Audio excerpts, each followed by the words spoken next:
Oh, look, there's a disclaimer. Okay, so this is Jay Sears, the head of Team Dayā. This is our first prep call for Nepal 2025. So we're going to try to do a couple things tonight. So bear with us. So this first, we're going to have, there she is. We're going to have perfect timing, actually.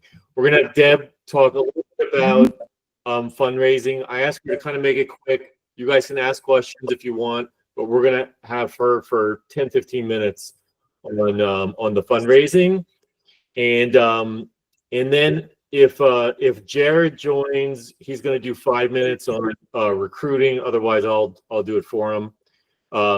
And so we're going to try to race through this. And that part is also for Mano and for Melody, who are doing the fundraising on the team, but not going to Nepal. We're going to get them out on a different trip. We will be relentless on that. And then there's Jared. Look, it's all working. And then as soon as we're done with that, we're going to there's our future Team Dayā leader right there. And then we're going to turn it over to Irving. So Irving's with Build On, and he's going to take us through prep and give us a start of what to expect when we when the handful of us head over to Nepal. So okay, so I'm gonna, and then at the very end, I will stay on if anybody has like one-on-one questions or things they wanna talk about. So okay, all right. So I'm gonna turn it over to Deb. Deb's responsible for a lot of things in my life, including introducing me to my wife. So she has a ticket to do just about anything she wants, in my view. She's also worked professionally in the fundraising field. So when we spun this whole thing up, I called her and insisted that she give me advice, because I had never raised very much money in my life ever. So okay, all right, Deb. So tell us a little bit about how we should think about it. Well, I was just going to say, and look at you now, Jay. I mean, you have gone above and beyond. I feel like I have nothing left to teach you. All right, I'll teach these guys. Well, so Jay and I have been kind of discussing, the various trips and the challenges that people have in raising funds. And, everybody comes to fundraising with different ideas. Some people are more outgoing about it. Some people are very nervous about it. And I think first and foremost, you have to change your attitude and think of it like you're giving your friends, your family, your coworkers an opportunity to do something good in the world. When people say to me, "Oh, I hate fundraising," it's like, well, then you haven't found the right cause to fundraise for, because if you're passionate about something and you're interested and it's something unique and you're doing good in the world, people will automatically be drawn to your enthusiasm. And in the world we live in now, when somebody is doing something positive for others, I think that automatically speaks to, your character and your, just kind of how you live your life. And I think people are drawn to that. But first and foremost, congratulations on picking an awesome organization to support, because Jay has really gone above and beyond and done wonderful things. And I think that's kind of right there, the crux of it. You're basically supporting a fabulous organization and doing good in the world. And as we all know, education changes lives. I mean, that's really what it is, whether it's here in the United States or across the world. And you hear again and again how educating girls just transforms a society. And this is just yet another example of that. So I think, if you start with that in mind, you are involving yourself with such an amazing opportunity and mission. I think it's great. But where I want to go with this is that you really have to make it your own personal mission. Like you really have to know your why, because people are going to say, so why are you doing this? What's making you, support this organization?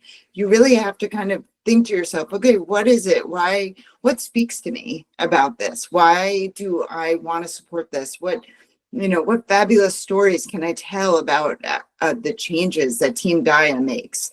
And I think that if you start with your why, you will be able to kind of sell it better to everybody else. You know what I mean? Like what is that call? What is, your passion?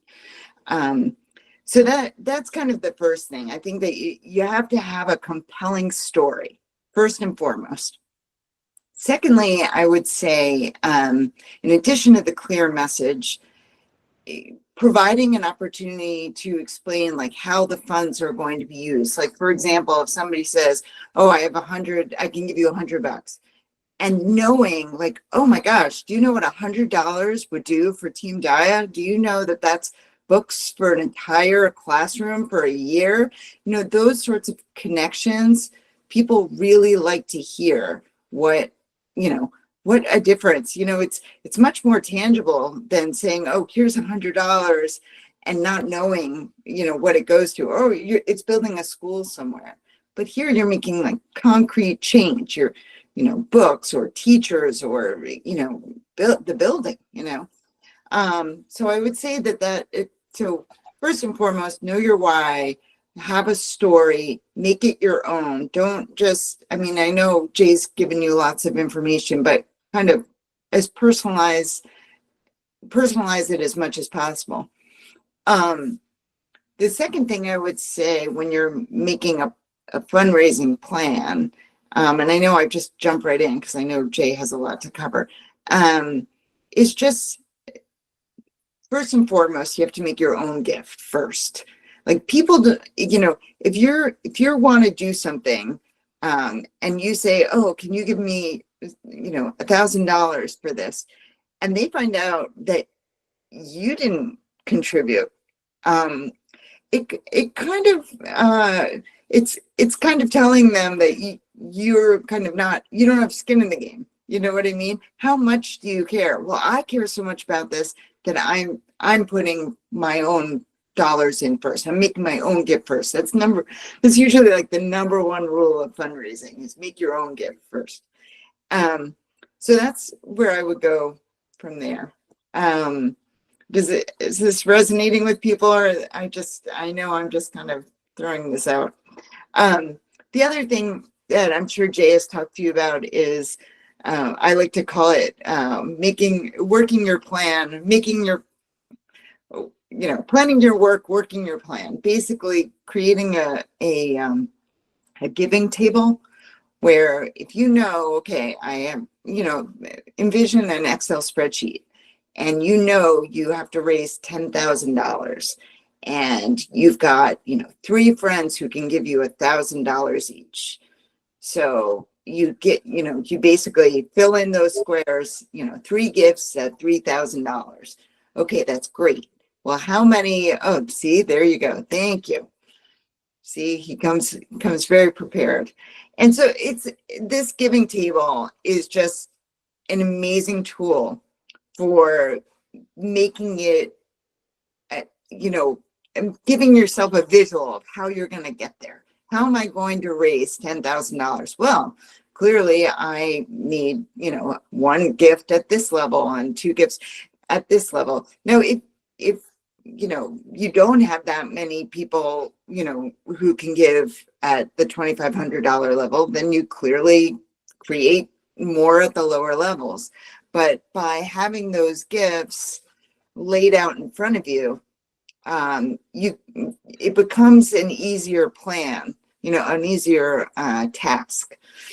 So after you come up with this, you need to go to your address book and basically come up with a list of everybody you think would be willing to give to you. So, and you got to be creative. You can't just keep your world very small. So are these, childhood friends, your relatives, your colleagues, your, people you play pickleball with. I mean, you really got your neighbors. Think about everybody who's come to you, oh, my kid is playing touch football. Can you give to that team? Well, this is how it all comes around.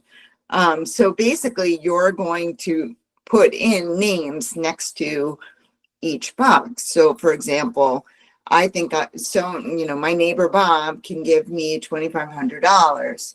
So you would put Bob's name next to it and fill in his, everybody who you think can give at that level. Exactly.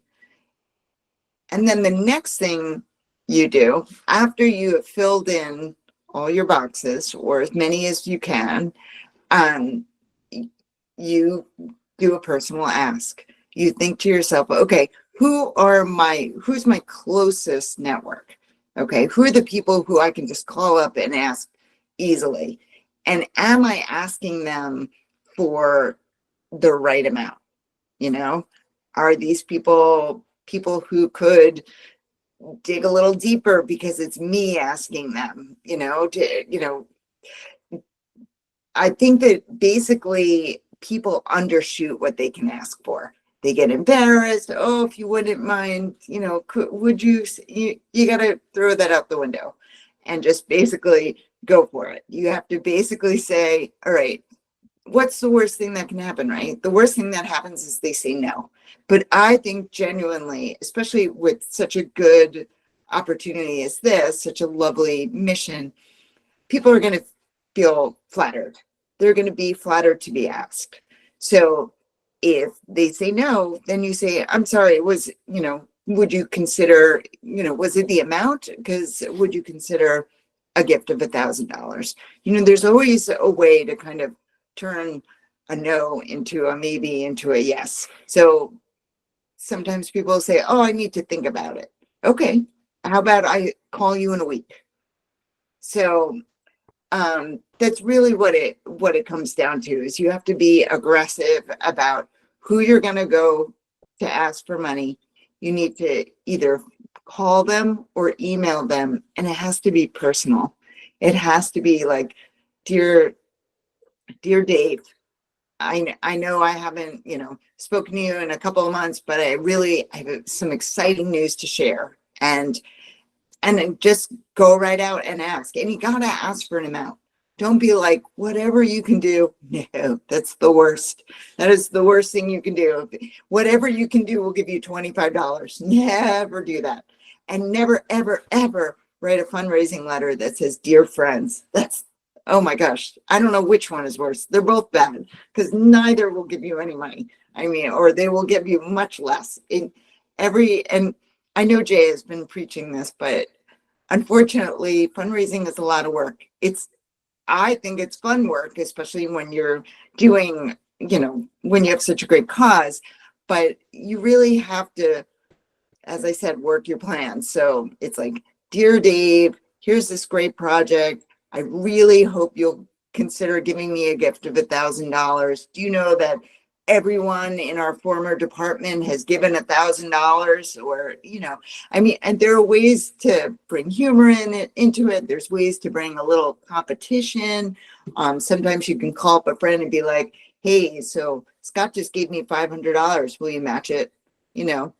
Sometimes people, people like that, oftentimes you can ask somebody to match something. If somebody's giving you a great gift, you say, would you mind if I use that gift? Like, if you give me $5,000, I can match it, tell people that you'll match their gift if they give $100. So I think that there's just lots of different ways to go about this, obviously. But the real trick is that you gotta do the work. You gotta do the asking, and you really have to follow up. If people don't get back to you, you really got to call them. You got to really, you got to be organized. You really have to, I called Dave on last Tuesday. I'm going to call him every Tuesday until he gives in. or until, I mean, I'm joking around, but basically it depends on your relationship with people, right? If it's a close friend, you have a different, it could be much more of a fun thing, like, hey, how many times I've taken you out for beers? Well, now's your time, or with your boss, like, hey, I'd really like to make, ask our department to support me, on this. Do you think you could set the tone for this? I mean, there's a million different ways to ask people for money, but I really think that what it comes down to is having a plan, knowing how many people you need to ask and working through it. And I'm just trying to figure out what other things I have not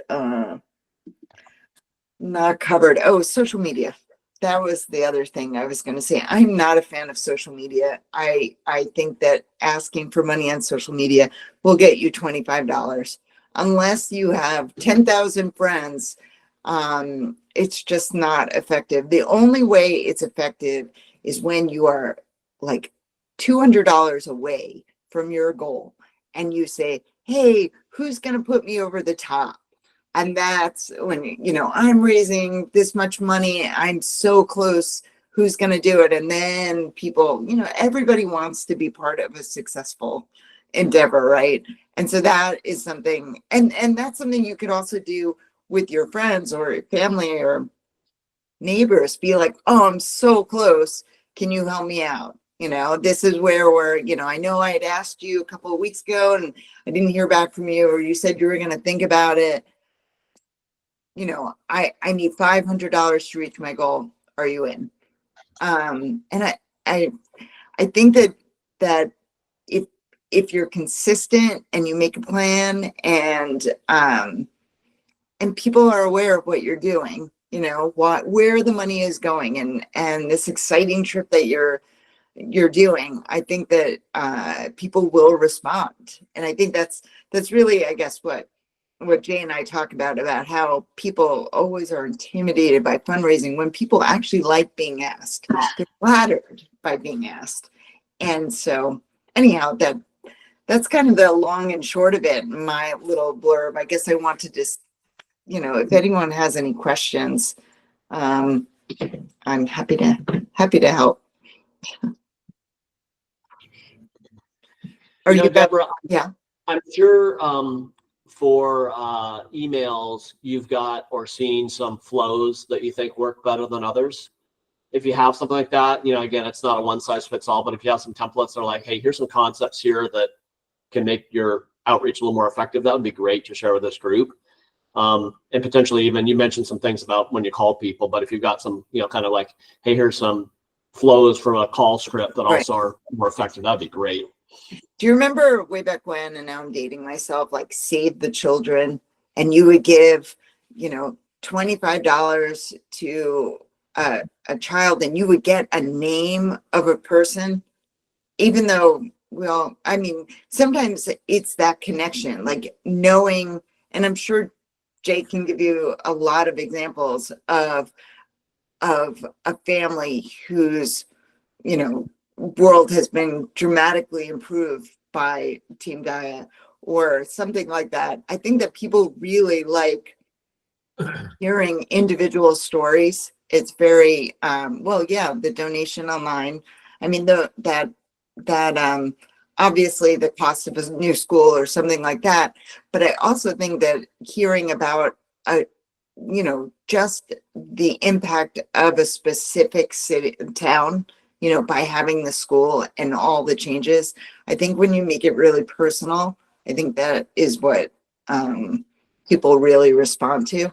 So that would be my sample on that. And again, what he talks about, the investment opportunities, I do think people like to feel like they're making a difference, and that's a pretty specific difference. That's but great. Again, Jay, I know in that video that you linked to, there's a section of that where there's somebody that comes back who's gone through the school and talks, and it's a really powerful message. Yeah. I'm wondering if you've got any other stories, again, things that I can include or we can include in outreach. I think that's so powerful. It's like, here's an example of how this made a difference, you know? Yeah, so they're and I can point you to some other stuff after the call too, but there's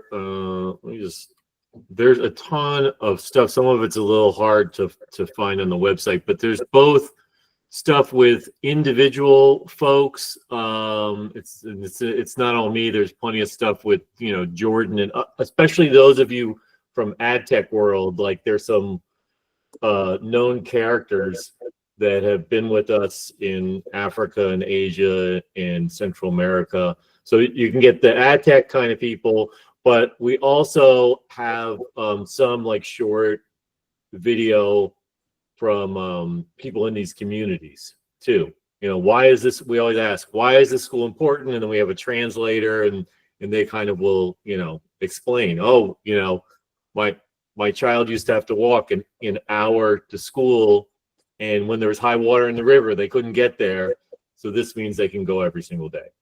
And so there are lots of little things like this. Or there's a article we have on the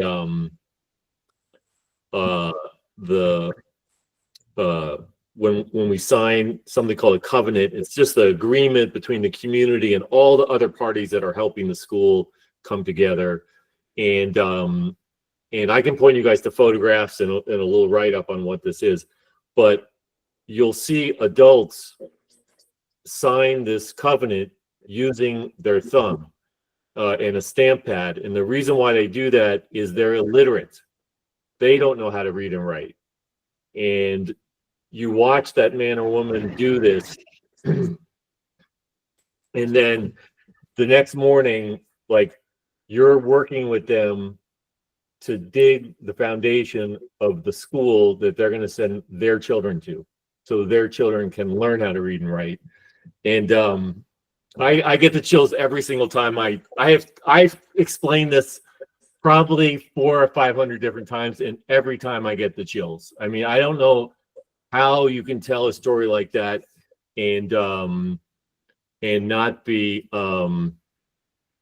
you know, unless you're like the Tin Man and you don't have a heart, you know. So in which case I can't really help you. So but the only thing I was going to say was, if you send out a letter like that, which I think is amazing, just remember you got to personalize it, like, dear Susan, ask for an amount, and throw in some details about your relationship with them and how, you know, make a connection.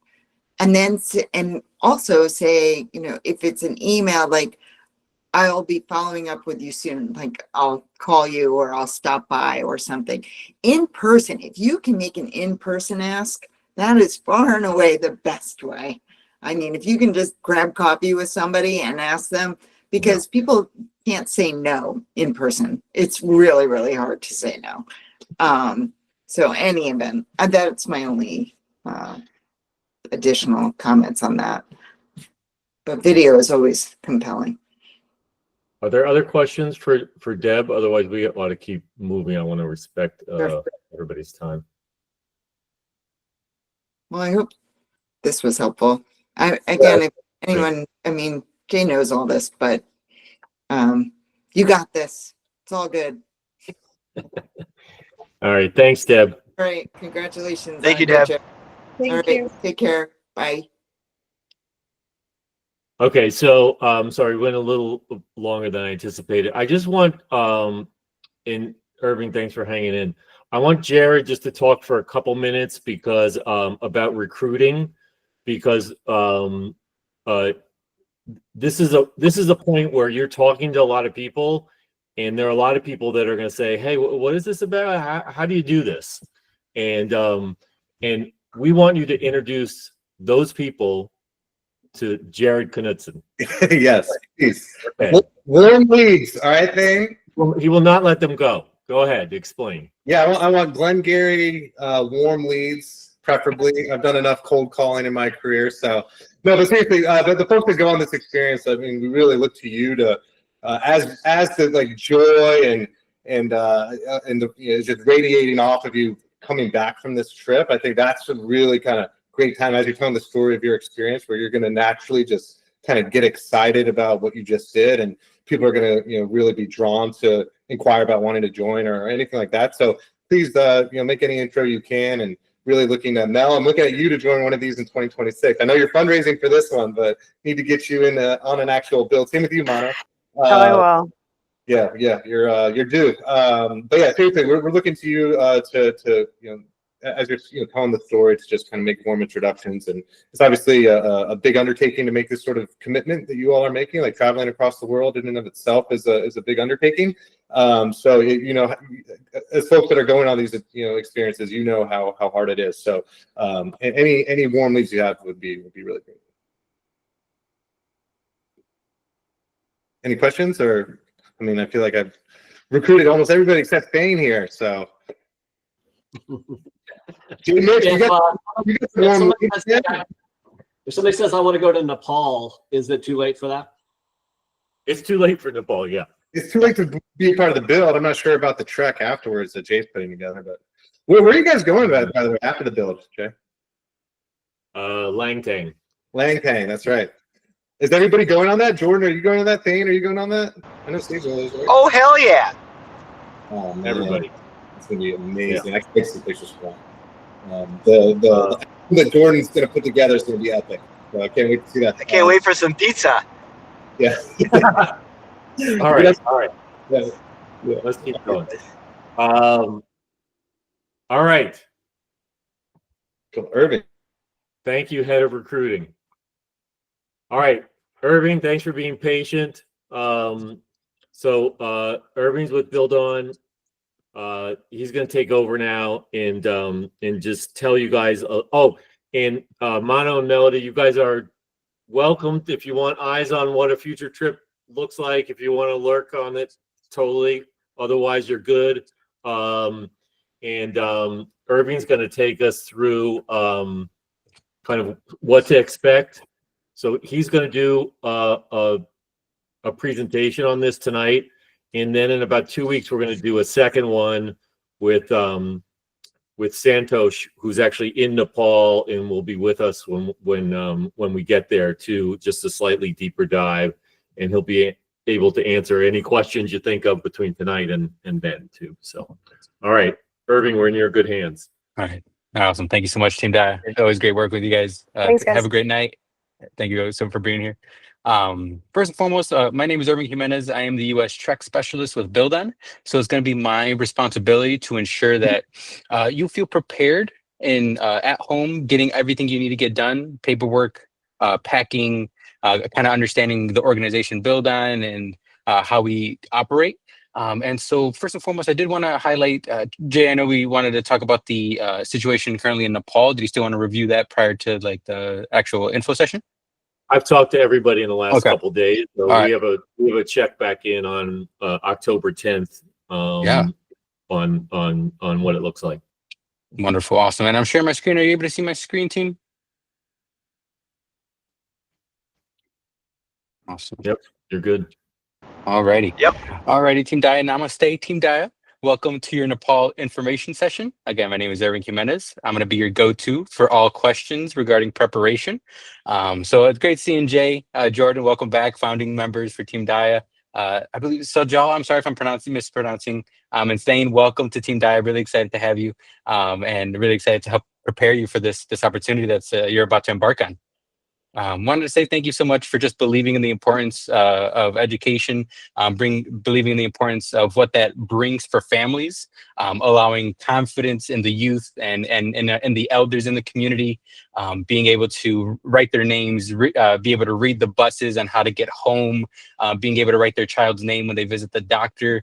There's a lot of different ways that the education that you're about to construct with the community, there's going to be a lot of fruits of that labor that you're going to be working on. And so we're really excited to have you. Really, the community is going to be honored, and it's going to be a lot of love, a lot of joy, a lot of colors when you arrive.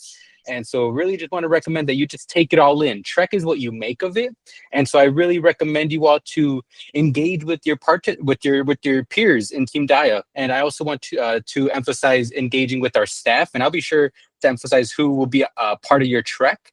and who to go to for what, for any questions or anything like that. But I just want to say again, thank you for your belief in education. We couldn't do this without you. I wanted to review the agenda for tonight. So we're going to be starting right with the welcome and thank you. We're going to be doing some introductions. We're going to go over the Trek methodology. So really just how Build On operates, how we're able to keep this sustainable and build these relationships with the communities, with the governments, whether federal or local governments, and also with our teams, right, that are on the ground working on these communities. And so we're also going to go into the background and context, kind of what to expect for your specific trek to Nepal, right? What's going to look like, what areas we might be going to. We'll be following that up with who will be on your team, so the trek staff, and also expectations, just kind of what to expect, how we operate in the community, being respectful. You know, we're guests, and so we'll talk a little bit about that. We'll also be going over the schedule, so really just what to expect day to day.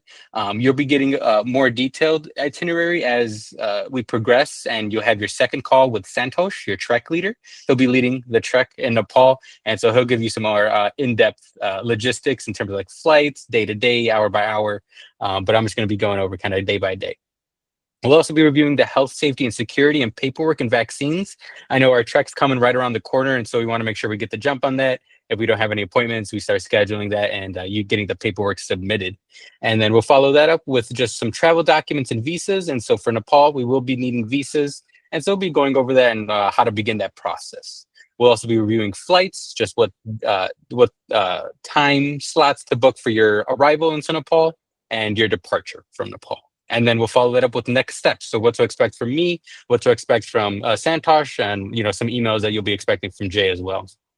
But moving on, I wanted to highlight, I know Jay and Jordan heard this a good amount. So for Sajal and Thane, so Build On's global methodology, Build On, we aim to work in communities that have no or an insufficient existing permanent school infrastructure. We also look for places where the local governments have plans for a school, but it doesn't yet have that infrastructure. It hasn't yet progressed, right? And so Build On, we do prioritize remote and rural areas because they are harder to get to, right? They have less access to development. These are communities that are in need. Families that are working very hard to ensure that they can sustain their family, but also give them more opportunities, right? And so it kind of gets harder as you get more remote from deeper into Nepal, right? And so additionally, in Nepal, we aim to have 30 community volunteers on the work site every day, 15 women and 15 men. So it's equal representation on the work site, which is a really big deal because in these communities, they tend to have older ways of thinking, but we want to emphasize the opportunity that all can succeed together. As long as we come together, as long as we work in solidarity, we can all work together and achieve something amazing, whether, again, no matter of the gender. And also we take that into the classroom as well with our participation, right? And so regarding the communities that have no or insufficient existing permanent school infrastructure, we look for for communities that either they have no school, maybe the kids have to walk 10 or 11 kilometers over dangerous terrain, they might, the youth, the kids, they might go solo. They might have to even accompany their younger siblings. Again, over dangerous bridges, over dangerous terrain, long distances by themselves, right? And so additionally, some of the communities, they have a school, right? But it's not sufficient anymore. It's decrepit, it's decaying. The roofs are very loud metal, so when it rains, you can't even hear yourself think. It's cramped, it's dark. The materials themselves are beginning to fade. They're outdated, right? And so we look for communities that are in need, whether they do have a school or they don't. It's really just about that kind of energy that the community brings and their willingness to embrace our work ethic, right? That methodology. Moving on. So what is Trek? So Trek is a sustainable partnership that we have, and it's an opportunity to work in solidarity alongside the community. And so we really try to bring everybody together, right? From Team Dayā, bringing all of the team members together. In Build On, we're working with local governments, we're working with the federal governments, identifying areas where we can reach and bring in teams. We also work in tandem with the community themselves. We help the community organize committees. We have community members from the men's side, and we have a women's committee for the women. They each have their own leaders. They each come together to advocate for themselves, talk about what they think is best for the community and what they're willing to do. And so we really provide a really great partnership and a structure for the community to make things happen, right? To get the ball rolling, to ignite. And so Trek is a challenging yet empowering experience. You will be away from your creature comforts. You will be, you will be getting dirty. You will be taking bucket baths. You're going to be trying new food, maybe a new language, new sights, new smells. And so it can be challenging, but it's a really empowering experience. I promise you, every trek is different. Your first one is going to be an amazing opportunity. You have veterans on your team, so they're going to be with you all the way. But it's really empowering being able to know what you can achieve, right? You are uncomfortable. You're going to have some tough days. You're going to have some really great days. But the fact that you persevered and what you did in that moment on Trek is going to be a really fulfilling experience for you. That right now you may not feel, but you will feel after Trek and during in the moment in the community. And so you're going to learn a lot about yourself, what you're capable of physically, mentally. But it's very rewarding, and Build On and Team Dayā are going to be with you all the way. So please, communicate with us. We also try to offer a cross-cultural exchange that is authentic. So we do our best to make sure that, we don't want to be tourists. We don't want to be, Americans, flaunting. You're like, hey, we're bringing you a school, selfies. We really want to make sure that you understand the way of life in the community, and you can the community members, you let them know about your life, they let you know about theirs, right? And you really earn your spot in that community. Really feel like you've earned that spot, you feel fulfilled, and you feel like that you're comfortable in that area, right? And so in the cross-cultural exchanges, we'll be working on the work site every day, and we'll also have a cross-cultural workshop every day.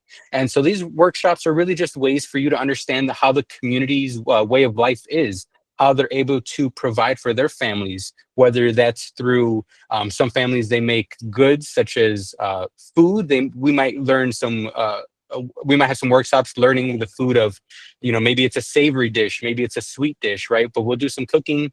We may make some arts and crafts. Sometimes they may make some traditional dresses or shirts. They also might make hammocks or fans made out of banana leaves or any leaves that from their neighboring trees.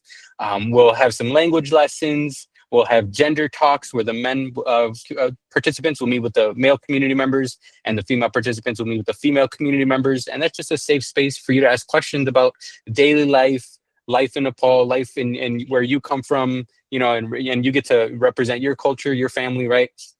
And so there'll be a lot of different workshops that you'll be able to have every day. And so it's a really great opportunity. Again, some language lessons, some food, how they make arts and crafts, how they, again, just overall how they earn their living and how they're able to provide for their families, right? And most importantly, we are not a charity. We are a movement. We are driven by organizations like yourself, that believe in the power of education. And so we couldn't do this without you and all the wonderful work that you're doing to bring in the fundraising and the funds to be able to make this an accomplishment, right? Something that can actually happen. And so the community is going to show you all the love when you get there, but just wanted to kind of give you an idea of what Trek really is.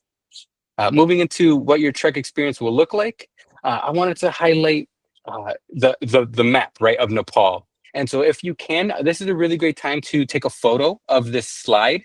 And I recommend you take a photo of this slide, because when you visit your doctor, if you have not done so, you can let your doctor know of what areas of the 4 that you will be going to. And depending on the area that we're going to be going to, they're able to look at the one or all 4 of these departments, and they're able to look at the transmission rates. So they're able to give you their recommendations on vaccines, and you're able to follow through with your doctor's advice, right?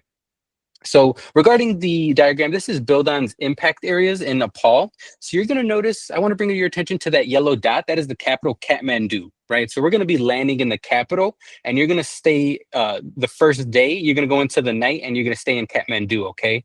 The following day, we're going to be taking a domestic flight from Kathmandu, and we're going to be heading to the west of Nepal, to the western Nepal, towards these 4 areas. There's Kanchanpur, Kailali, Bardia, and Bank.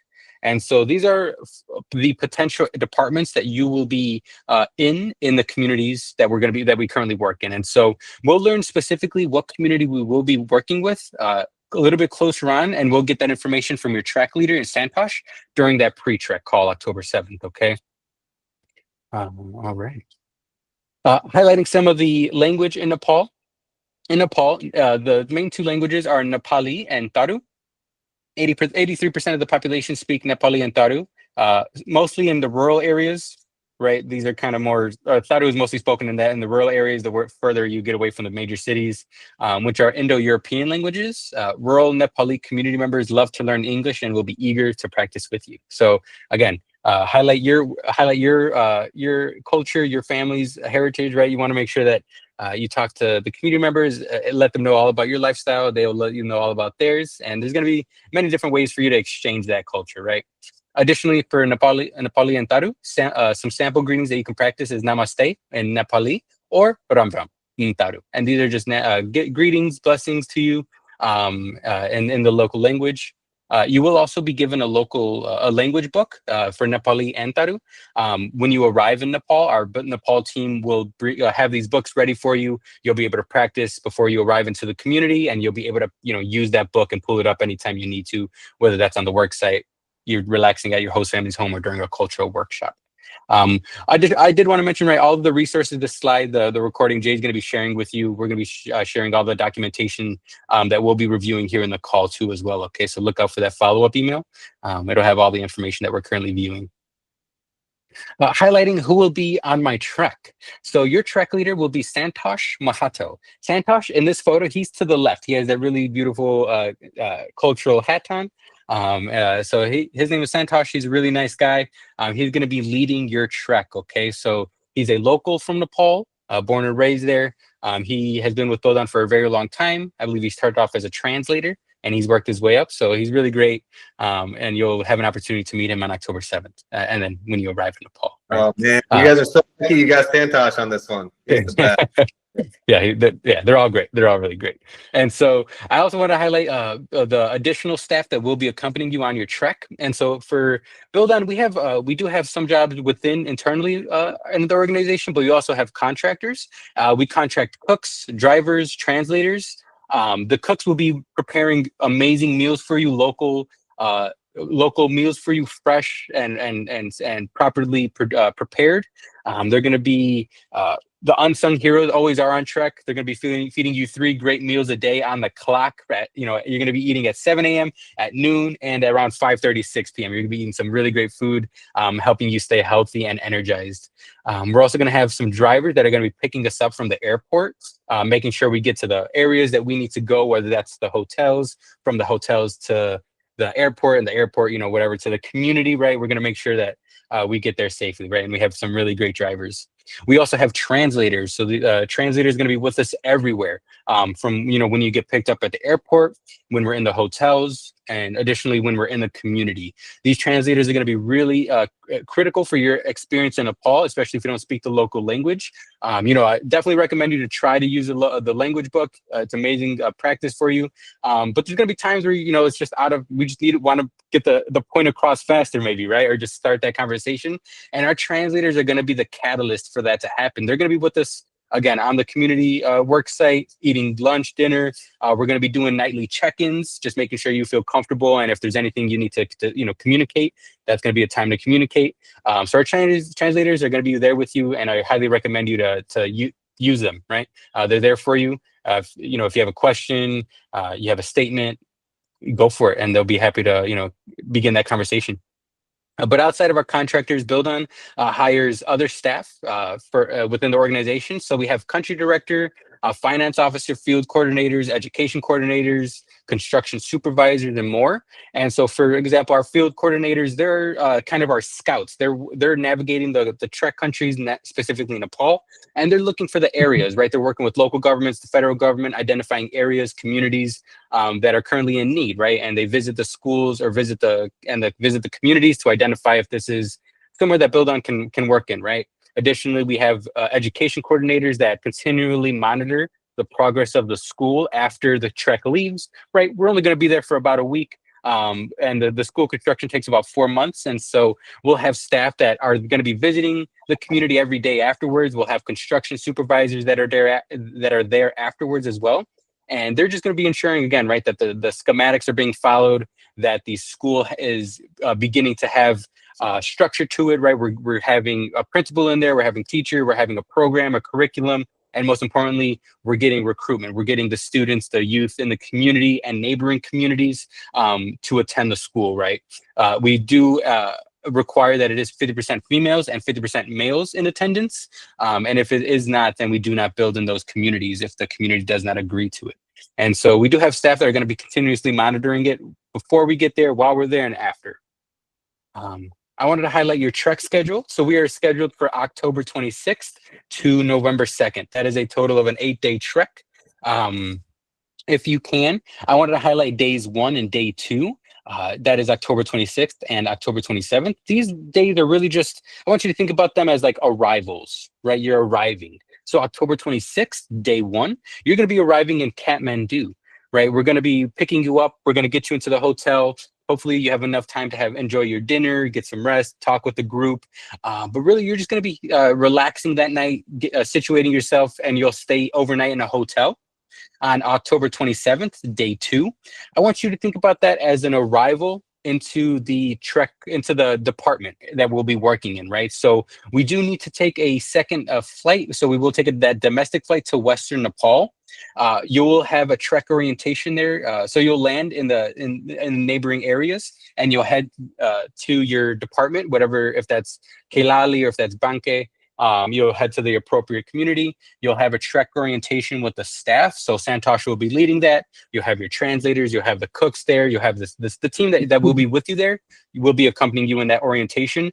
And you'll be going over the community name, the community demographics, the current school situation. Maybe you'll go over the religion that's practiced there, right? We'll also be practicing that language guide as a team together. And really, you'll just, be relaxing as we spend the night in a hotel another night, okay? The following days 3 through 6, these are full days in the community. So these are going to be following pretty much the same schedule, okay? These are going to be the dates October 28th to October 31st. Specifically, I wanted to highlight on that first day when we arrive in the community, October 28th. We're going to leave the hotel. We're going to head to the community early we're going to be arriving in the community around noontime. And when you arrive on the 28th into the community, you'll be greeted with a welcoming ceremony. As I mentioned, the community is going to be really excited to have you there. They understand what's about to be accomplished. They're really excited to welcome foreigners, guests into their homes. This is probably the first opportunity they've ever had to meet a foreigner. And so they're really excited to have you. And so there's going to be a lot of singing, dancing. It's going to be beautiful colors. If we have any brave participants from Team Dayā, you're more than welcome to give some words of encouragement, blessing, whatever you feel comfortable with. We'll have some local pastors or some local leaders in the community, in the religious community. They'll be giving their blessings too. We'll have some words from probably a local leader in the government. And then additionally, we'll probably have maybe a groundbreaking ceremony. That's not a guarantee, but maybe at the end of the ceremony, they'll have a shovel, they'll hand it to Jay, they'll hand it to Thale, they'll hand it to Jordan, right? And you'll just kind of dig a piece of dirt just to kind of show your commitment, right? But pretty much October 29th to the 31st, October 28th, sorry, forgive me. October 28th, that'll be your first day in the community, right? That's going to be your first night in the community. We're going to be helping you set up. We're going to be visiting every home, making sure that you have all the gear you need, that you're able to, begin conversations. If you feel uncomfortable or anything like that, that's going to be a really great opportunity for you to talk with the staff to make sure that you have everything you need. And then pretty much from there, October 29th to the 31st, it's going to be the same schedule, right? So you're going to be having breakfast at 7 a.m. So depending on how long it takes for you to get up and get to the HQ, you may have to wake up at 6:30, you may have to wake up at 6:20, but we'll have breakfast at 7 a.m. Please arrive at 7 a.m. You'll then, put on your sunscreen, put on your mosquito repellent, do what you got to do to prepare, put on your work glove, fill your water bottle. And we're going to begin the work site at 8 a.m. So every full day in the community, we're going to be on the work site for 4 hours. It's going to begin at 8 a.m. and it's going to end at 12 noon. Okay. And so at the beginning of the school construction, every day, we're going to be joining in a really big circle, Team Dayā and the community will join a big circle. We'll do some stretches. We'll have some volunteers from the community, from the team. We'll offer blessings, and we'll also be reviewing proper tool management. Just because it will be an active work site, we want to make sure that you feel comfortable and ready to be able to use the tools properly and make sure, right, everybody's safe. So the school construction, in the beginning, it's mostly digging. It is mostly digging, but it does open up. It will branch out, okay? So it'll be a lot of digging. It'll be a lot of wheel bearing. You might be carrying bricks. You'll be doing you'll be mixing concrete. You'll be digging a latrine alongside digging the school. You'll be carrying bricks. You'll be doing rebar, which is kind of the metal pillars. And so there's gonna be a lot of work to do. You're gonna be in the middle of it all. We're gonna be rotating every day, so that way you're able to do all of the jobs that are available that day. And so that way you have that experience, you get that opportunity to engage with the community and also try new things, right? Additionally, as I mentioned, we will have translators on the worksite with us, so please use them to engage with the community members on the worksite. We will end at 12 noon on the dot, and then we're gonna say thank you. We're gonna get going. We got to go eat lunch. The community will continue working on the worksite. So we'll be having lunch, as I mentioned, at 12 noon on the dot. That'll be followed with some group discussion. These group discussions are every day after lunch, and these are really just more in the moment, more reflective, kind of understanding the gravity of what we're embarking on. We'll be talking about the importance of education. We'll be talking about what we expected of, what we thought about Nepal, what we thought we were going to experience before arriving, and now that we're here in the community, what are we witnessing? What are we a part of right now, right? And so it's going to be more reflective. Those are some really good discussions. And then after those group discussions, you'll have a little bit of free time after lunch, after the group discussion. I would, during in the midday, that's when I would recommend to take showers, just because the sun's still out. You'll feel fresh after the work site, and you can go on the rest of the day feeling kind of a little bit more recovered. But the free time will depend on when Santosh has his schedule, but you should have some free time around this time. And then that should be followed with the cultural and educational workshops that I mentioned, where you'll get a glimpse into the way of life, into the community, whether that's a language lesson one day, maybe the next day we visit Jay's host family's home, and we learn how they cook a sweet dish or a savory dish. Maybe the next day we visit maybe we visit your host family's home, and they let us know how they make traditional dresses or earrings, necklaces, something like that, right? And so you'll have those workshops every day alongside the work site. So it'll be the work site in the morning and the workshops in the afternoon. And so some days you might have one workshop, depending on how long that lasts, then you might be able to fit in another one. Especially in Nepal, we also like to do yoga. So you'll have an opportunity to do yoga, which is great. And then after those cultural workshops, you'll have dinner probably right before the sun sets. So probably around 6:30. You'll have eat some good food. We'll follow dinner with health check-ins before the sun sets, which is making sure you're drinking enough water, eating enough food. And then we'll send you on your way to your host family's home to rest, relax, and just engage with your host family and learn, right, and exchange that culture. And so that's pretty much going to be the same schedule. We will have on October 31st, I do want to mention that similar to how we had a welcoming ceremony when we arrived in the community, we will have a farewell ceremony on the last full day in the community. And so while November 1st, day 7, that'll be the last official day in the community, it won't be a full day, right? So October 31st, that's the last full day. We'll have the school construction kind of in the middle of the day. We'll have that farewell ceremony, similar to how they greeted you with a lot of love, a lot of warmth, a lot of joy. They'll have the farewell ceremony, which is going to be filled with the same amount of love, same amount of joy, but it tends to be a little bit more bittersweet, just because the Trek experience in the community at least has to come to an end. And they're really thankful and really blessed to have that opportunity to be able to host you and show their culture with you and share that culture with you. And so the farewell ceremony, we also tend to have we'll sometimes do s'mores, we'll sometimes do piñatas, just because, candy, it's sweets, brings all the community together. And it's really fun to just see all the chaos happen, right? It's really fun. I wanted to highlight day 7. This is going to be November 1st, second to last day. This is the last day in the community. So this won't be a full day. This will be about a half day in the community. if that, right, we're going to be departing the community early around in the morning. So we'll probably be departing around 8.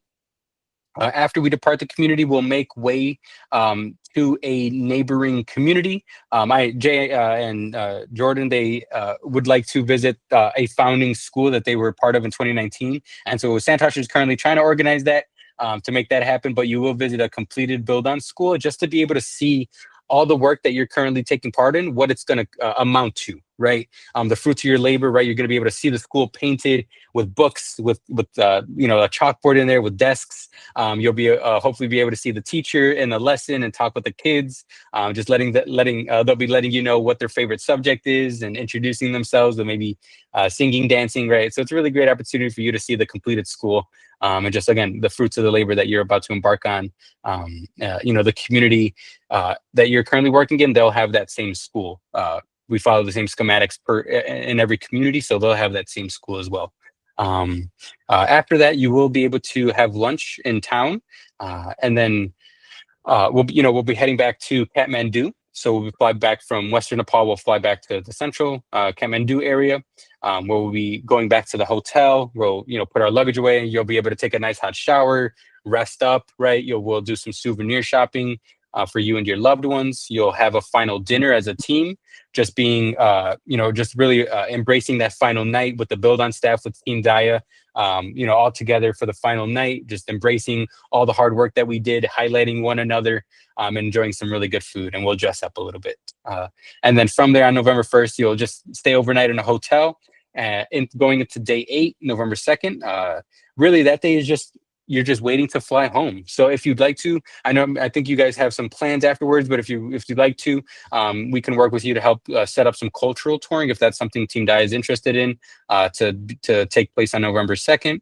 But if not, then that's just really going to be a day for you to have breakfast, relax, rest up, and get ready for the journey back home. Do we have any questions on the itinerary?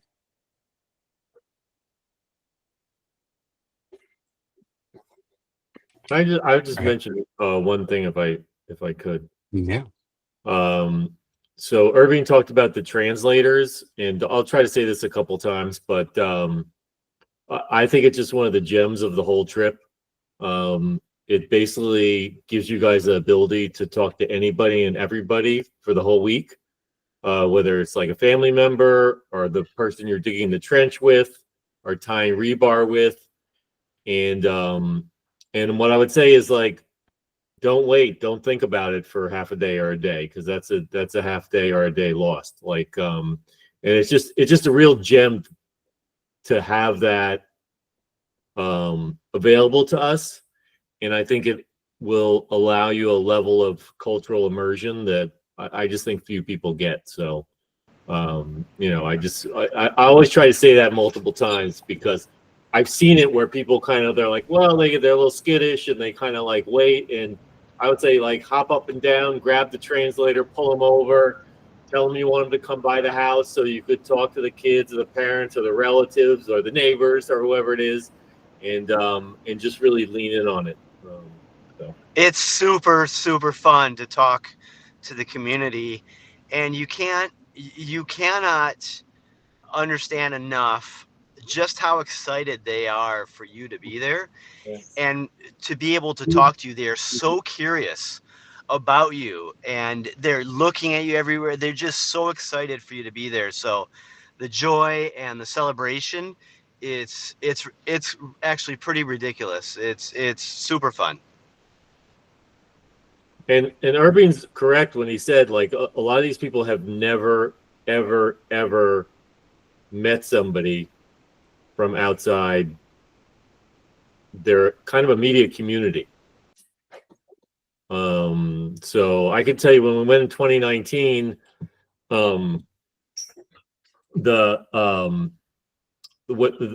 we said goodbye to the mother in our house, Jordan and I lived with the same family, and she just wept, and she was like, I've always seen people go by on cars and buses out on the highway, which is like out on the highway, but I never met a foreigner before, and it was just super, super touching. So these guys are right. Like, everybody's super, super curious, and they want that level of engagement. So Yeah, thank you so much. Yeah, trek is what you make of it. So please dance, sing, try to speak the language, embrace it. So I think, did somebody want to say something? Yeah, Irving, I had a quick question. I saw the note about 3 meals a day prepared by Build On. Are they still doing the host family dinners? No, we stopped at around I think a little bit before the COVID, so around 2018, 2019. We just did that because We yeah. did last time in Nepal. Last year we did it in Nepal. We ate in the Wonderful. Yeah, there are times where like our Trek staff, they'll help work with families specifically to help like prepare. But just overall, we found that a lot of the participants would get sick just because of the preparation process. So it is something we don't do as often. As often. Okay. Yeah. But my first Trek, we were able to have dinner with the family. Oh, So it is unfortunate. Yeah, but it's definitely not having diarrhea is something good too. the Build On cooks are phenomenal too. Oh yeah. You're not missing out on anything. You're gonna be making fresh food. And again, on top of that, if there's anything that you do see, some fruits, some maybe there's a local drink you want to try, talk with the Build On staff. We want to make sure that you have a really great cultural experience, and we'll try to work with the community to see if they can properly prepare something, whether that's like a fruit or a drink, for you to be able to try. Right. We just want to make sure that it's washed right, it's taken care of, so that way you don't get sick. Right. But yeah, thank you all for the valuable input. I really appreciate it. Moving on to flight information, I understand some of us have already booked flights. If you haven't, I wanted to provide some windows. So really, arrive in Kathmandu, specifically the Tribhuvan International Airport, anytime on October 26th. Again, as I mentioned, day one, that's just you arriving. And so I would recommend you arrive a little bit earlier, around maybe midday, just so that way you have enough time to adjust to maybe you have there's a time difference, right? But you also have some time to eat some food, get some rest, talk with the team members, get acquainted with the Build On staff. But again, anytime on October 26th, you're more than welcome to arrive into Kathmandu.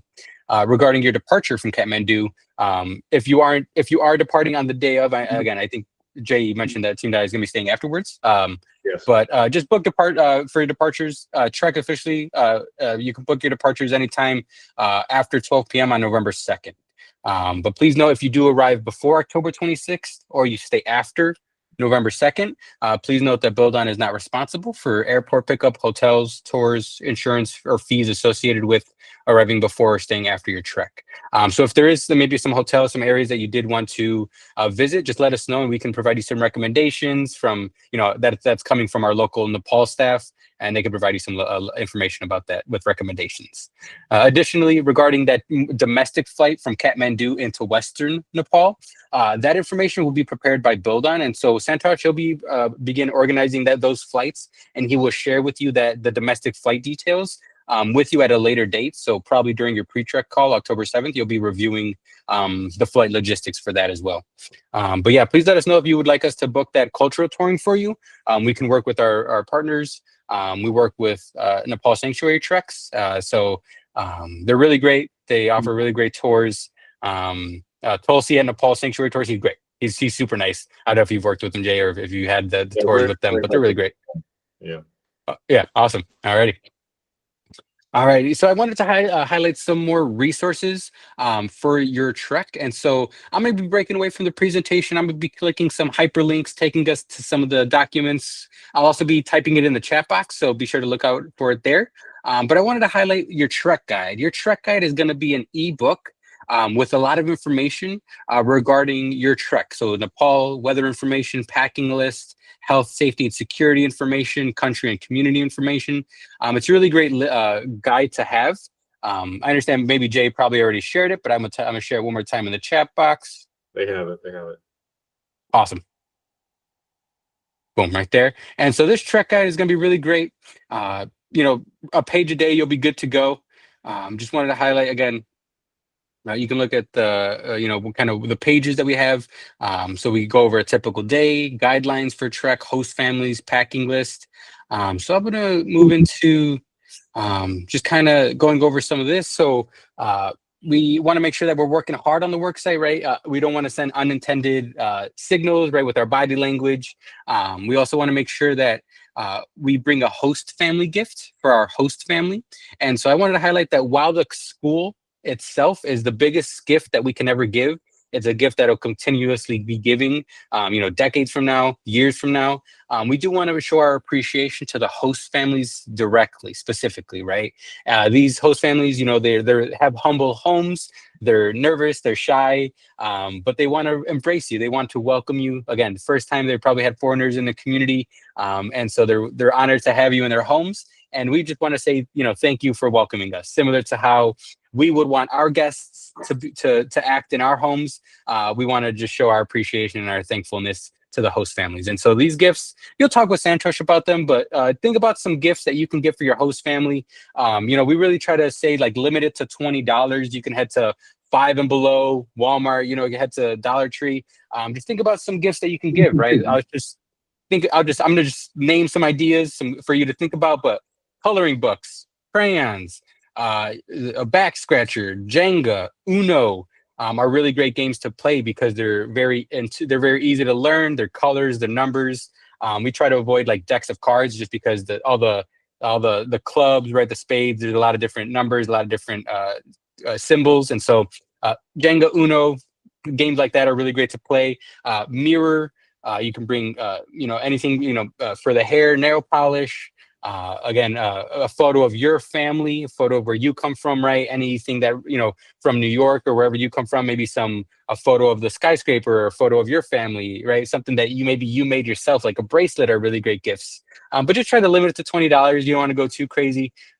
Just to say thank you. We will avoid bodies of water. For animals, we will be avoiding all the animals, okay? We will not be touching dogs or cats, specifically because of the chance of rabies. We don't want to risk the transmission of rabies. We don't want to have to evacuate you. So we will not be, we're not going to be touching animals, puppies, dogs, kittens, and cats, right? Additionally, for our clothing, we are going to be wearing pants. We're going to be dressing more conservatively than you might at home. I understand we're going to be working hard. It might be humid. It might, rain. But we aren't going to be wearing shorts. We're not going to be, wearing revealing clothing. And this is just to be respectful of the community. We are guests. Additionally, food. If you do bring any food, just keep it in your luggage. Don't bring it to the community or show the community. We just want to make sure that we do that just because we want to make sure that you're eating proper food, but also just kind of making sure that we're not being wasteful in the community as well. For water, you're going to be drinking a lot of water, okay? Please only drink from a build-on designated jug. If somebody offers you water or you don't know where it's coming from, don't accept it just because you don't want to get sick, right? This, extra precaution is always best. And so you will have water just specifically from Build On that it's going to be safe to drink. Okay. Let's see. I wanted to highlight. Oh yeah, we do have a page for host family gifts. So these are really great things to bring. We also have highlight what not to bring. But for your packing list, we break it down between your carry-on bag, what comes on with you at the airport, on the airplane rather, and then your checked bag, right? This is the main bag that you have that goes under the storage, under the airplane. And so for your carry-on bag, just make sure you have your original documents, but also recommend having photocopies. So, just having them as backup just in case is always something really great to have an extra form of ID, as well as your original forms of medical paperwork and legal paperwork. If you are taking any prescription medication, please bring that with you on your carry-on. Please have basic toiletries, body wash, shampoo, deodorant, things like that, and a set of clothes. And they're just so you can, take care of yourself in between flights, but also in the chance that your check bag is lost, you do have a pair of backup clothes. Just because, right, just having to spend multiple days in one pair of clothes, especially after going through the airport, can be really demoralizing, right? Just feel bad. So just have an extra pair of clothes for you. Camera, flashlights. You have your water bottle with you. For your check bag, I really recommend you stick to the numbers on this, the packing list on your check bag. If there is something that you feel like you need to bring more of, go for it. But just know that you will have an opportunity to wash your clothes in the community. So you will be able to reuse the clothes and have it be clean as well, right? So we do recommend 2 pairs of lightweight pants for work, a pair of lightweight pants for just hanging out around the community, a sweatshirt or a hoodie, just because it's starting to get a little bit more chilly, especially over there in Nepal around this time. If you did want to bring a skirt, make sure that it's ankle length. That is optional. 5 t-shirts, 3 for getting dirty, 2 for just hanging out around the work site or off the work site rather. You'll have 1 outfit for the final dinner. So something nice, something you won't use while you're in the community. It could be like a little button-up shirt, nice dress, anything you wanted to wear. Recommend bringing pajamas, sweatpants for sleeping. Regarding your foot gear for your feet, I recommend bringing a total of 3. I like bringing 3 pairs of shoes. 2 of them are, sneakers, gym shoes. 1 of them is for the work site, right? So maybe if you feel comfortable, maybe you have hiking boots or something you wanted to wear, or just regular some gym shoes that you don't mind getting dirty. Bring them. Just make sure that they're closed-toed and they support your ankles, and that you don't mind them getting dirty, right? I also bring another pair of shoes, just hanging out around the community. And then I bring a 3rd pair of shoes, but really that 3rd pair of shoes is just some flip-flops, right? Some sandals, some chanclas. And that's just for me for when I want to go take a shower. I don't want to necessarily put my shoes on before and after the shower, right? So just bring some flip-flops for you to just kind of go in between the host family home and the shower.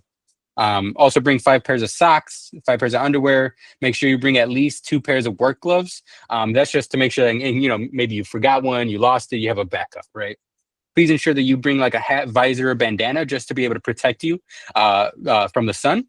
And, maybe it's a sweat and everything.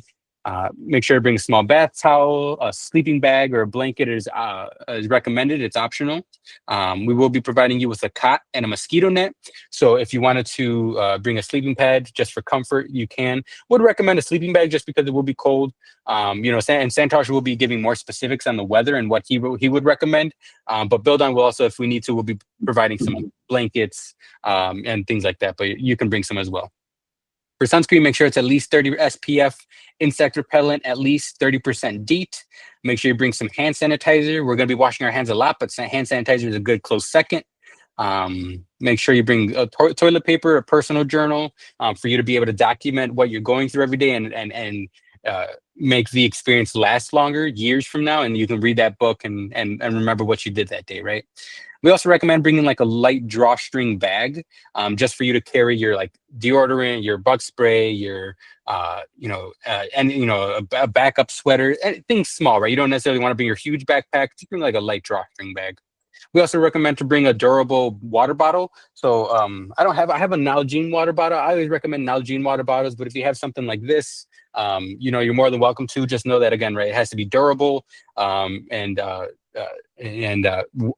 wide mouth, preferably, just so we can pour water in it easily. If it has a narrow opening, we're going to be spilling and wasting a lot of water. For laundry, we recommend bringing like a bar of detergent soap, not like a bar of like a powder soap. Don't bring a bar of soap, okay? For garbage, we recommend bringing like 2 Ziploc bags. We also recommend bringing like 2 plastic bags that you get from a Walmart or a regular store to help to fill with your dirty clothes or your dirty shoes. We also recommend bringing a headlamp, right? So not like a regular flashlight. We recommend a headlamp for you, okay? Just so that your hands free. We also recommend a watch, so that way you're able to wake up on time, get to everywhere you need to be on time. Do we have any questions regarding the packing list? Can I mention a couple things? Just because we get these questions kind of a lot. One is the Trek guide has the packing list on it. So we have people ask us again and again, like, where's the packing list? It's on that Trek guide. You're allowed to ask me again, and I will tell you it's on the Trek guide. The flashlights, what Irving was talking about, I can tell you, headlamp is a complete winner because you're trying to dig through your bag. It's when the sun goes down, it is dark. There may not be electricity in the house you're staying in. If there's electricity, it's like one light bulb that's like over there. So you can't see in your bag unless you got this headlamp. If you have a flashlight, then you can't dig in your bag. And so I actually recommend you bring both because, if you're walking around, maybe you want a flashlight. But for hands-free, it's super handy when you're trying to go to the latrine when it's in the evening or searching through your stuff to get settled, stuff like that too. So the flip-flops was a good call out. Some people miss bringing that, and then it makes showering up a whole lot more complicated. And the wide mouth water bottle is also a really good call out because, Build On has big water jugs of clean water for us, and they're pretty unwieldy to pour out of. So if you show up with a water bottle that's got like a small Coca-Cola bottle, it's just going to go everywhere. And so, speaking from experience. And then also on the gifts, we'll talk about this again, but some of the things that Irving talked about, Uno, Jenga, these are all things, they cost $10. And kids love them, adults love them. You can play them with everybody in the community. I guarantee you it brings a crowd. You bust one of those things out, and you will be the most popular person in the neighborhood.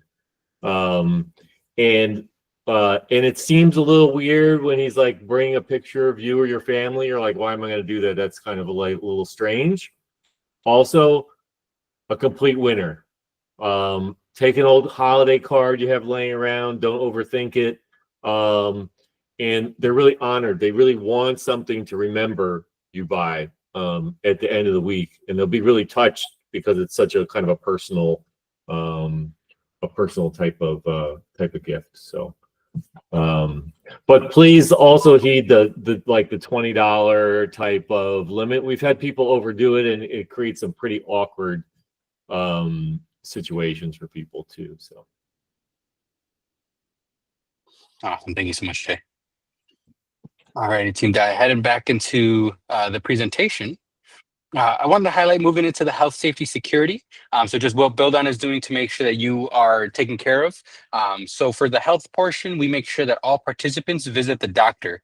So if you have not done so, please schedule an appointment with your doctor. We're going to be sharing with you the medical form. I'll show it, and it's in the next slide over. I'll share that medical form with you. But please schedule that appointment so that way you're able to get that completed medical form, and our Build On team in Nepal, we are able to accommodate you and make sure that you're safe as well. Our staff, myself and our track leaders, we are Wilderness First Responder certified. This is a certification specifically given or designated in rural areas when you're about 4+ hours away from a appropriate medical facility, what we would deem appropriate, right, or good access.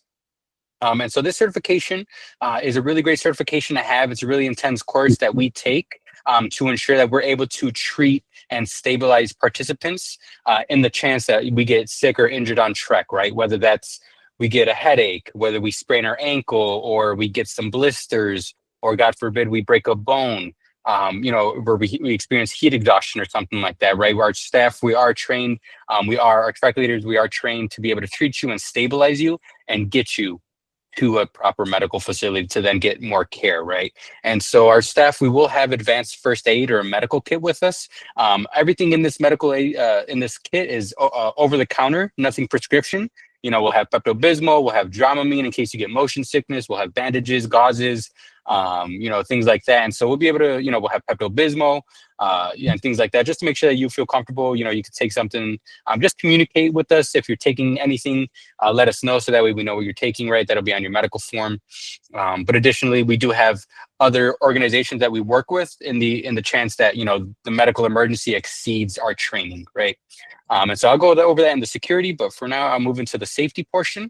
So right now you're taking part in one of 2 pre-trek calls. And so thank you so much for being here. You'll have your second call with Santosh on October 7th. That'll be more in-country information, more in-country logistics. And so that'll be a little bit more detailed just regarding the country-specific information, right? Our team will also have satellite phones, cell phones, and GPS devices. Just given that we're the nature of where we work, we're going to have spotty access. And so we want to make sure that we have reliable devices to use, right? And so you may have you may have signal, you may not have signal. Sometimes it just depends. Some communities are more lucky than others. But we will have devices that we will be able to reliably communicate with the outside world, okay? And so we will have experienced staff. They have extensive knowledge of the country. They've lived and worked in Nepal their whole lives. They worked with other nonprofits in the country. They worked with the government. And because of that, they have extensive knowledge of the country, and really recommend you to just talk with anybody at the Build On staff. They're there for you to have a great experience. They have a lot of knowledge, and they want you to make sure that you have a great time as well, right? We will have an emergency vehicle. So you're going to notice when we pick up the team, we're going to have, some vehicles carrying our gear, some vehicles carrying our food and equipment. There's going to be one vehicle where we won't be carrying anything, okay? And that vehicle will only be carrying the driver. We'll be parking that vehicle at our designated HQ, our headquarters area. That's where the school construction site will be. That emergency vehicle will be ready at all times should any participant need medical evacuation. So that'll be carrying the driver, the participant needing evacuation, and our build on staff translator to be able to communicate, right? And so additionally, regarding the security, Build On partners with ISOS. ISOS is an international medical and political evacuation advisor. So they're really great resource to have. They're very up to date. Again, I understand the situation currently in Nepal is very dynamic right now. We're keeping an eye on it, right? And so we will have a final determination regarding, if this trek will be happening officially on October 10th. Well, that's just a second update that we'll be having as we get closer, right? And so they are a medical and a political advisor, so they are able to let us know what's happening on the ground, if there's any social unrest going on, any blockades in the roads, and that allows us to help plan our transportation, right? So we can stay safe and avoid any danger. Additionally, they are a medical advisor, so because of the devices we'll use, we'll have access to be able to call a doctor. And again, in those medical emergencies that exceed our training, our wilderness first responder certification, we are able to communicate with the doctor or someone with more experience and the credentials, right? And so they'll let us know of a plan that we need to to put in place and stabilize you to then get you to the proper medical facility. Additionally, Build On, during the time of trek, you will be covered with international insurance. And, I'm more than happy to share the summary of benefits with you if that's something you're interested in. That does include evacuation. Okay, that does include evacuation. And so we will have on-call staff in the US. And their on-call staff is they're going to be a middleman. And so if anything were to happen in the community and you need to contact your loved ones, we ask that, the trek leader, they'll call the on-call staff in the US, then the on-call staff will relay that information to your loved ones, to your family, or whoever needs to be in the know, right? And then vice versa, if anything happens back home, we ask that you communicate to your loved ones to please call the on-call staff. Then the on-call staff will call the trek team and let you know of anything going on back home, okay? And that's just to make sure that we have a clear line of communication. Again, just given where we work, sometimes we'll have spotty signal.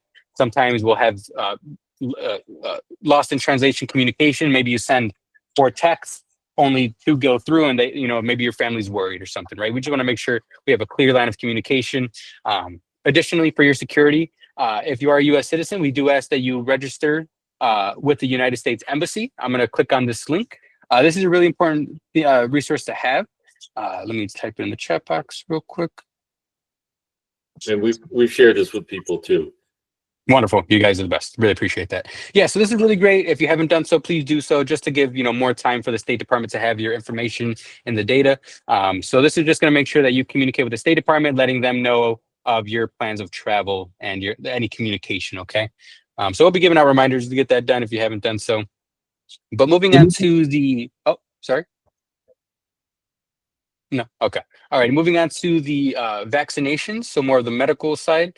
We break it down between the CDC recommendations, Build On recommendations, and routine vaccinations. So on the left side for CDC recommendations, this is for international travel, right? So the CDC recommends participants receive hepatitis A and B vaccines, that participants receive typhoid vaccine, that participants receive the rabies vaccine. However, in the United States, rabies is incredibly expensive, the vaccine at least, right? And so we want to make sure that we have other procedures in place to make sure that we don't have to come into a situation of possibly contracting rabies. And so we won't be interacting with the animals, so cats, dogs, we're not going to be interacting with, we won't be touching.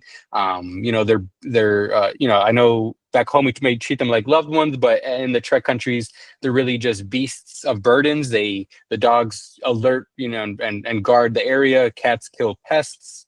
And so we just want to make sure that we're trying to avoid that and just minimize the risk of transmission, right? And regardless if you have the vaccine or not, you will be evacuated, okay? CDC also recommends that participants receive the vaccination for the Japanese encephalitis. And this is recommended for travelers to Nepal during the months of June to October. And so I know we're going right at the end of October, so that's something that you want to consider and talk with your doctor, okay? Additionally, CDC recommends participants receive the cholera vaccine. And so the typhoid and cholera, that's just extra, firewalls, protections to help you from getting sick from any, dirt, any contamination that you may ingest, right? And so additionally, for the build-on recommendations, build-on, we recommend that every participant receive anti-malaria medication, and that participants receive typhoid vaccinations, or you can take an oral medication, just depending on how you want to take it. But again, I do want to mention that all of these are recommendations. None of these are requirements for your participation. The decision ultimately comes down between you and your doctor. Okay, so just let them know about where your plans of travel, where you'll be going, and they can give you the recommendations. Additionally, for the routine vaccinations, just talk with your doctor. Let them know. Ask them if you're up to date on all your vaccinations. They'll be able to pull up the list and see if anything needs to be up to date. But do we have any questions regarding vaccinations?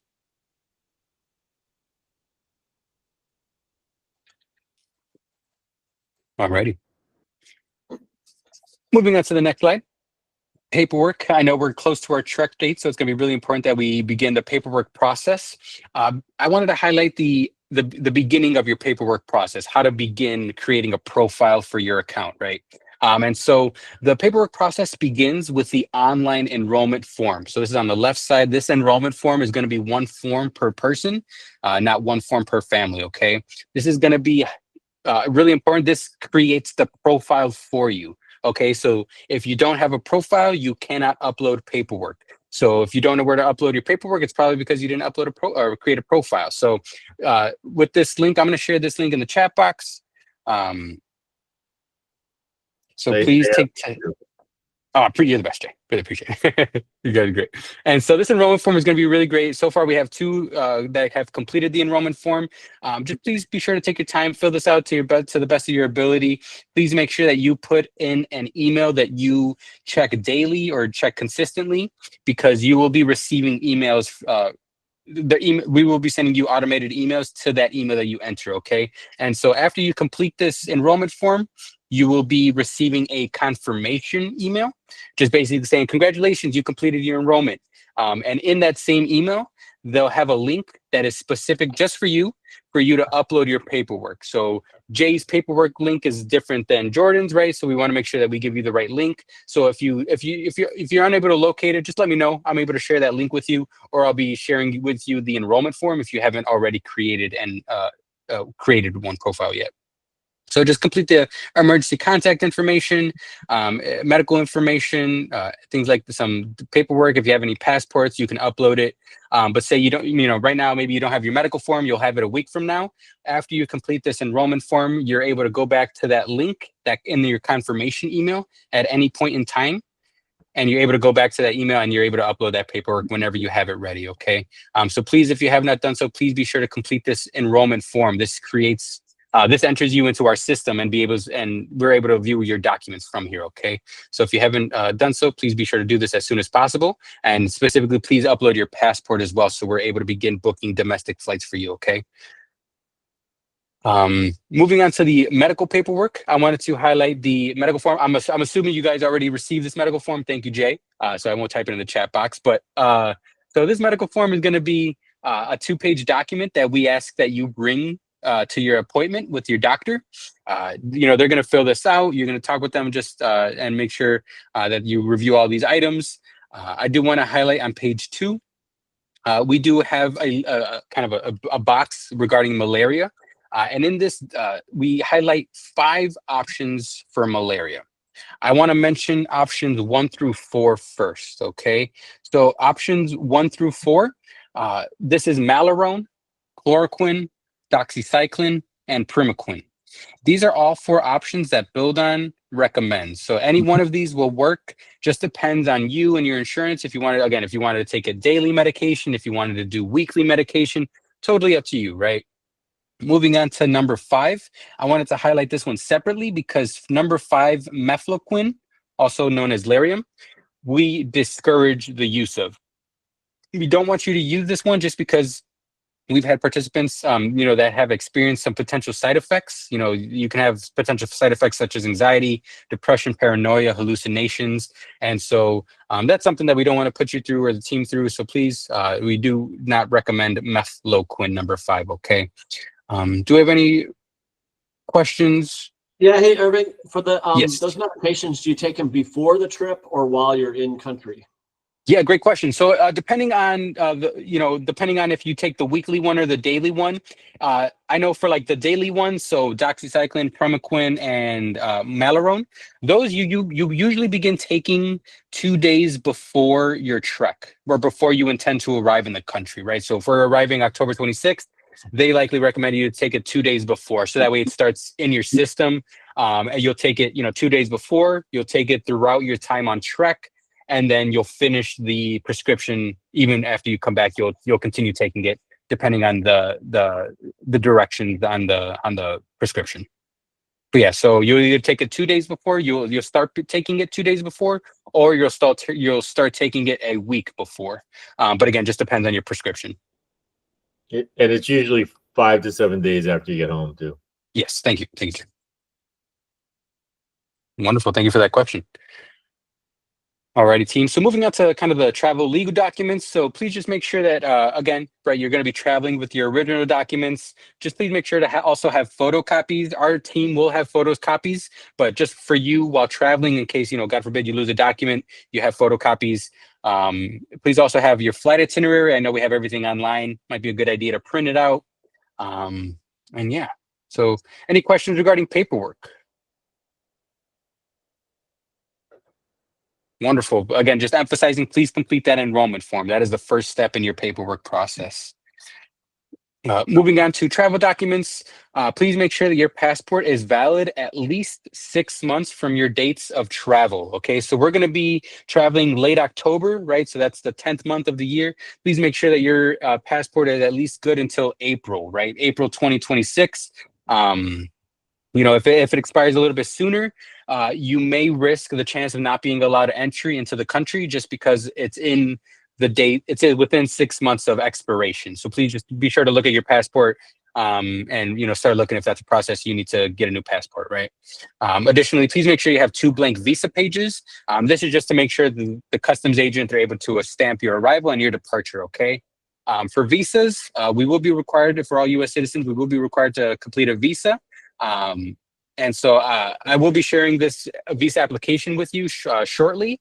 The visa application for Nepal is specific. So, I'll be sharing a document with you going over, each step by step, what entry port to put in, what country, everything like this. We'll give you our contact information, build on headquarters address, our country director information, but we won't be giving that just yet. We're going to start sharing that a little bit before October 11th. And that's because the Nepal visa application, they have like a rotating basis. So they only check within the 15 days of, completing it. So if we're arriving October 26th, you can begin applying October 11th, right? But just make sure to not apply sooner than October 11th, because then it'll exceed the 15 days and it'll be out of their system already, okay? And so as we get closer to the date, I'll be sharing with you step-by-step instruction document just so that, again, you can complete that application on your own.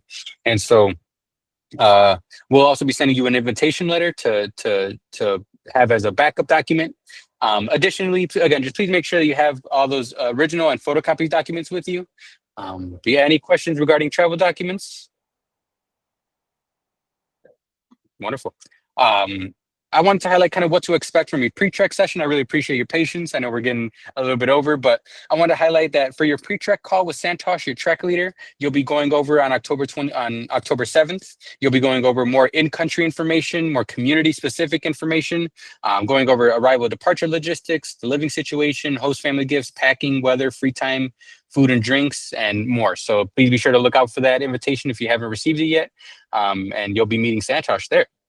But without further ado, Team Dayā, I really appreciate you. I hope you have a great rest of your night. I wanted to just highlight next steps, kind of what to expect from me and build on. So we're going to be sending you some paperwork reminder, just letting you know what documents we have from you, what documents we're still looking for. We'll be sending you, again, that Nepal visa document to help you step by step. And again, if you could, I would really appreciate it if you could complete this survey. It's a really brief survey.